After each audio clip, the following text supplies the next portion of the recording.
গত ২২ এপ্রিল ভারত নিয়ন্ত্রিত কাশ্মীরের পহেলগাম পর্যটকদের ওপর বন্দুকধারীদের ভয়াবহ হামলায় প্রাণ হারান অন্তত ২৬ জন।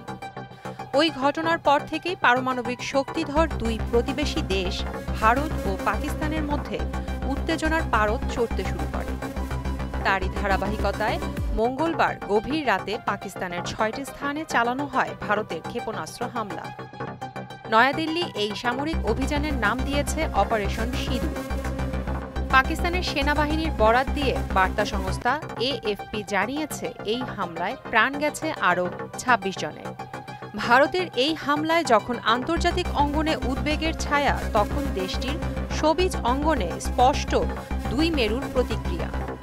একদিকে প্রশংসা, অন্যদিকে কড়া সমালোচনা।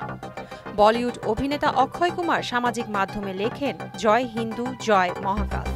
অভিনেতা রিতেশ দেশমুখ টুইট করে জানান, জয় হিন্দ কি সেনা, ভারত মাতা কি জয়। অভিনেত্রী কঙ্গনা রানাউত এই হামলাকে পহেলগামের হত্যাকাণ্ডের প্রতিশোধ হিসেবে দেখছেন।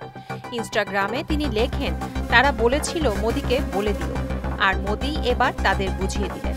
আরও একটি পোস্টে কঙ্গনা বলেন, যারা আমাদের রক্ষা করেন, ঈশ্বর যেন তাদের রক্ষা করেন। আমাদের সেনাবাহিনীর জন্য রইল সুরক্ষা ও সাফল্যের প্রার্থনা। পরেশ রাওয়াল থেকে শুরু করে দক্ষিণী তারকা চিরঞ্জীবী এবং রজনীকান্তও প্রকাশ করেছেন নিজেদের সমর্থন। রজনীকান্ত বলেন, যোদ্ধার লড়াই শুরু হলো, মিশন শেষ না হওয়া পর্যন্ত থামবে না। মোদিজি, গোটা দেশ আপনার সঙ্গে রয়েছে। তবে ভারতের এই সামরিক পদক্ষেপের কড়া সমালোচনা করেছেন পাকিস্তানের তারকারা। অভিনেত্রী মাহিরা খান ইনস্টাগ্রাম স্টোরিতে লেখেন, কাপুরুষ, আল্লাহ আমাদের দেশকে রক্ষা করুন, বিবেক জাগ্রত হোক, আমিন। অন্যদিকে অভিনেত্রী হানিয়া আমির এক স্টোরি বার্তায় বলেন, ঘুমন্ত মানুষের ওপর হামলা কাপুরুষতা ছাড়া কিছু নয়।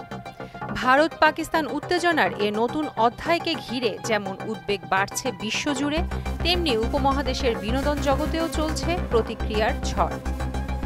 প্রিয়াঙ্কা নিতু, মোহনা ডিজিটাল।